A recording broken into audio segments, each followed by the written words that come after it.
I'm Dr. Nadeem Sajjad Raja. In this video, I'm going to talk about liver abscess, infection in the liver, or pus formation in the liver. It is a rare disease, first described in 400 BC during Hippocrates' era. In recent times, a review article was published in 1936. During that time, in 30s, 40s, before the invention of effective antibiotics, mortality rate was 60 to 80%. Now, less people die because of liver abscess. There are so many reasons. For example, better radiological techniques, identification of the organisms and antibiotic susceptibility testing on the organisms, better draining techniques, effective antibiotics. So now mortality has reduced to 5 to 30%. Liver abscess are of three types. One is bacterial in nature, which is called as pyogenic. These liver abscesses are usually polymicrobial. That means more than one bacteria is involved in the formation of pus. So 80% liver abscesses are due to the bacteria or polygenic abscesses. Entamoeba histolytica cause liver abscess in 10% cases. And remaining 10% liver abscesses are due to fungus or fungal infections. So what are the common causes? Appendicitis, no doubt, was and is a major cause of liver abscess. Infection in the intestine or infection of the abdomen, that is called as peritonitis. If there is any infection in the biliary tree or in the gallbladder, that also extends into the liver. If there is any obstruction in the bile flow, it may result, because that environment helps bacteria to proliferate. If there are any biliary stones or stones in the gallbladder, they also provide a good environment to bacteria to flourish and then cause liver abscess, malignancy, or if there is a direct injury into the liver. So the common causative agents of liver abscess, as I mentioned earlier, 80% are the causative agents are bacteria. For example, organisms which originate from human gut. For example, Escherichia coli, Klebsiella pneumoniae, Proteus. Some other bacteria, for example, Streptococcus, Enterococcus, Staphylococcus aureus. One more major group of gut organisms, those are called as anaerobes. For example, Bacteroides, Fusobacterium.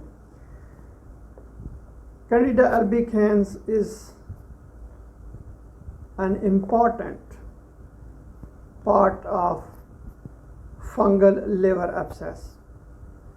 The other organisms, for example, Actinomyces, Entamoeba histolytica, which is a protozoa, it causes abscess in 10% of patients. And this is the most common extraintestinal manifestation of Entamoeba histolytica. It is very common in developing countries. So the common signs and symptoms of liver abscess are, for example, fever. Fever could be spiking in nature or continuous. Chills, pain on the upper right side of abdomen, anorexia, that means there is no appetite or loss of appetite, malaise, cough or hiccough due to the irritation of diaphragm, rapid pain, which is usually referred to the shoulder or scapular region. Many patients, they complain about weight loss, blood loss, and some patients present with pain in the upper abdomen. On physical examination, so your doctor will notice liver is usually enlarged. Maybe there is a mass which in the upper abdomen. 25% patients present with jaundice. So the common complications are poisoning of the blood, so that means generalized sepsis.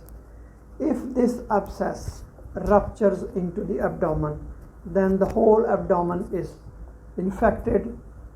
If it ruptures into the lung, then the abscess will reach into the lung, and if the organisms reach into the blood, then they can reach into any part of the body. So how your doctor will diagnose? Doctor will take blood and will send to hematology laboratory, biochemistry laboratory.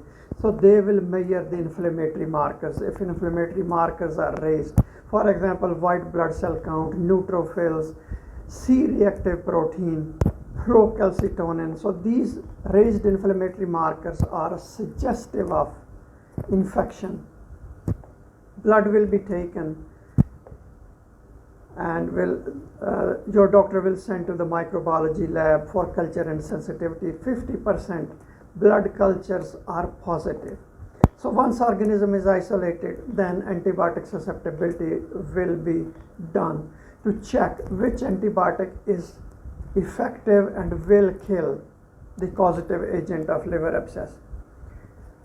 Blood is also taken, and then ELISA test. So that is a specific serology test which detects whether Entamoeba histolytica is present or not present. Stool sample will also be taken to check if there is any Entamoeba histolytica or if there is intestinal infection as well. Different imaging tests will be done, for example, computed tomography, ultrasonography, X-ray. After the establishment of liver abscess, then drainage is very effective, and then patient will improve quickly. Percutaneous drainage, so surgeons will decide how and when to drain, and also radiologists, because sometimes they drain liver abscess with the help of ultrasound. Effective antibiotics or antibiotics will be chosen to treat the causative agents of liver abscess. Thank you very much for watching this video. If you have any question, please write down in the section of comments. Do not forget to like and subscribe my channel, Dr. Ajanuddin Sajjad Official, and press bell icon button.